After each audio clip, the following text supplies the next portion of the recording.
Party రాష్ట్ర అధ్యక్షులు మాజీ ముఖ్యమంత్రి వర్యులు జగన్మోహన్ రెడ్డి గారి పిలుపు మేరకు 12వ తారీఖున విద్యార్థుల తరపున ఫీజు పోరు కార్యక్రమాన్ని మరి కృష్ణా జిల్లాలో విజయవంతం చేయాలని జిల్లా ఎన్టీఆర్ జిల్లా అధ్యక్షులు అవినాష్ గారు పిలుపునిచ్చిన విధంగా వైఎస్ఆర్సీపీ పార్టీతో విద్యార్థులు వారి తల్లిదండ్రులు కూడా పాల్గొనవలసిందిగా కోరుతూ వైఎస్ఆర్సీపీ పార్టీ ఈ రోజున విద్యార్థుల తరపున ఫీజు రీయింబర్స్మెంట్ అదేవిధంగా వసతి దీవెన బకాయిలు 4,600 కోట్ల రూపాయలు తక్షణమే చెల్లించి విద్యార్థులకి ఎటువంటి ఇబ్బంది లేకుండా మానసిక ఆందోళనకి గురి కాకుండా పరీక్షలు ప్రశాంతంగా రాసుకునే విధంగా కాలేజీ యాజమాన్యాల దగ్గర నుంచి ఎటువంటి ఒత్తిడి లేకుండా హాల్ టికెట్లు వచ్చేలాగా కూటమి ప్రభుత్వం చర్యలు తీసుకోవాలి. 4,600 కోట్ల రూపాయల బకాయిలను తక్షణమే విడుదల చేయాలని విద్యార్థుల తరఫున వాళ్ళ తల్లిదండ్రుల తరఫున వైఎస్ఆర్సీపీ పార్టీ డిమాండ్ చేస్తా ఉంది.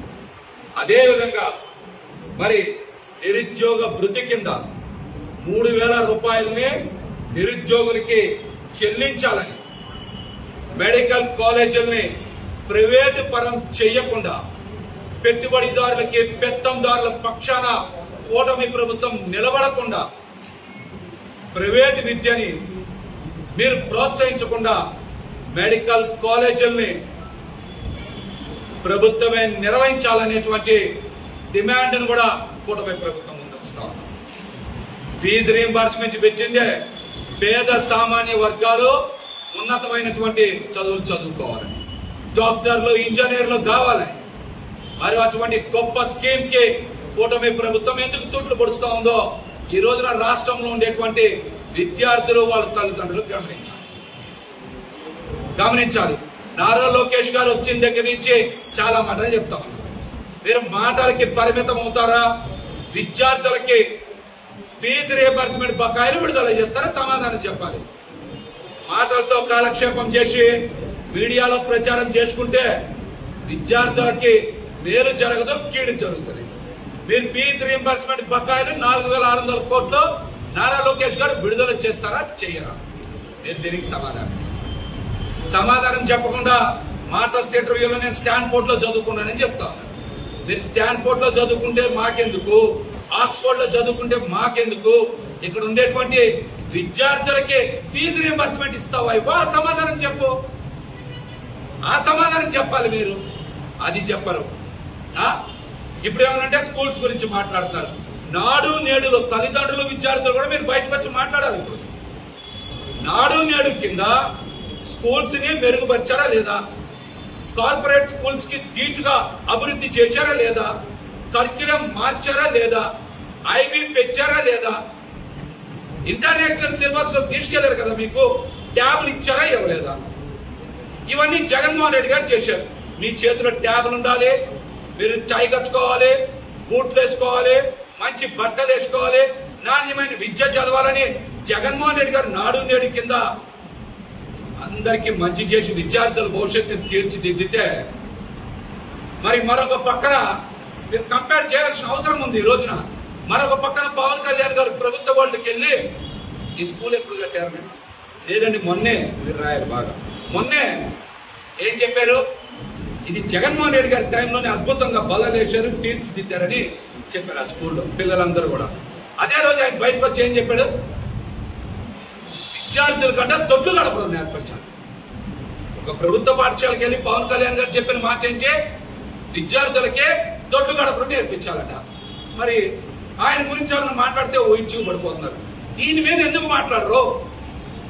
తల్లిదండ్రులు గాని విద్యార్థులు గాని మిగతా వాళ్ళు గాని దొడ్లు గడగాలని విద్యార్థులకి పిలుపునిచ్చిన పవన్ కళ్యాణ్ గారి గురించి ఎందుకు మాట్లాడరు? మీకేమో ట్యాబ్లు ఇచ్చినటువంటి జగన్మోహన్ రెడ్డి, ఎక్కడ ఇబ్బంది లేకుండా ఫీజు రీయింబర్స్మెంట్ ఇస్తే జగన్మోహన్ రెడ్డి గారు ఆయన్ని దూషిస్తారా? చెప్పండి, దూషిస్తారా? మరొక పక్కన చాలా మందికి నాలుక మడత పెడుతుంది, దగ్గర పెట్టుకోవాలి. ఒళ్ళు దగ్గర పెట్టుకొని మాట్లాడాలి. ఒక మాజీ ముఖ్యమంత్రి గారిని, ఒక రాష్ట్ర పార్టీ అధ్యక్షుడిని పదే పదే ఏకవచనంతో సంబోధిస్తూ ఉన్నారు. ఒళ్ళు దగ్గర పెట్టుకోవాలని కూడా వాళ్ళందరికీ హెచ్చరిస్తా ఉన్నారు. మీకు మీ నాలికలకి కొవ్వెక్కితే కరిగిస్తాం తప్పనిసరిగా.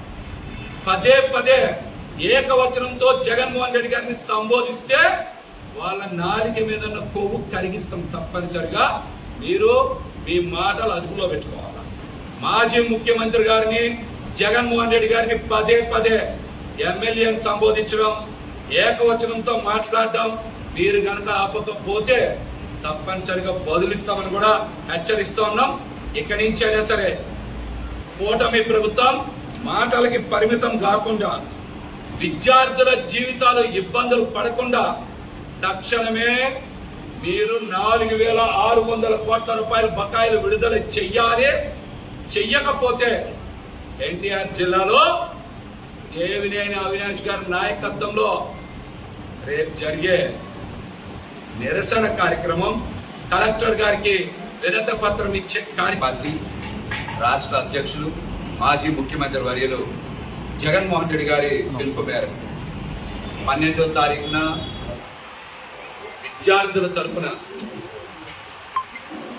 ఫీజు పోరు కార్యక్రమాన్ని మరి కృష్ణా జిల్లాలో విజయవంతం చేయాలని జిల్లా ఎన్టీఆర్ జిల్లా అధ్యక్షులు అవినాష్ గారు పిలుపునిచ్చిన విధంగా వైఎస్ఆర్సీపీ పార్టీతో విద్యార్థులు, వారి తల్లిదండ్రులు కూడా పాల్గొనవలసిందిగా కోరుతూ వైఎస్ఆర్సీపీ పార్టీ ఈ రోజున విద్యార్థుల తరఫున ఫీజు రీయింబర్స్మెంట్, అదేవిధంగా వసతి దీవెన బకాయిలు 4,600 కోట్ల రూపాయలు తక్షణమే చెల్లించి విద్యార్థులకి ఎటువంటి ఇబ్బంది లేకుండా, మానసిక ఆందోళనకి గురి కాకుండా, పరీక్షలు ప్రశాంతంగా రాసుకునే విధంగా, కాలేజీ యాజమాన్యాల దగ్గర నుంచి ఎటువంటి ఒత్తిడి లేకుండా హాల్ టికెట్లు వచ్చేలాగా కూటమి ప్రభుత్వం చర్యలు తీసుకోవాలి.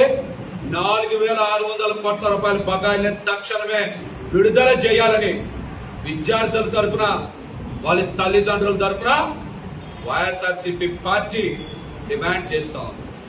అదేవిధంగా మరి నిరుద్యోగ భృతి కింద 3,000 రూపాయలని నిరుద్యోగులకి చెల్లించాలని, మెడికల్ కాలేజీలని ప్రైవేటు పరం చేయకుండా పెట్టుబడిదారులకి, పెత్తందారుల పక్షాన కూటమి ప్రభుత్వం నిలబడకుండా, ప్రైవేటు విద్యని మీరు ప్రోత్సహించకుండా మెడికల్ కాలేజీల్ని ప్రభుత్వమే నిర్వహించాలనేటువంటి డిమాండ్ను కూడా కూటమి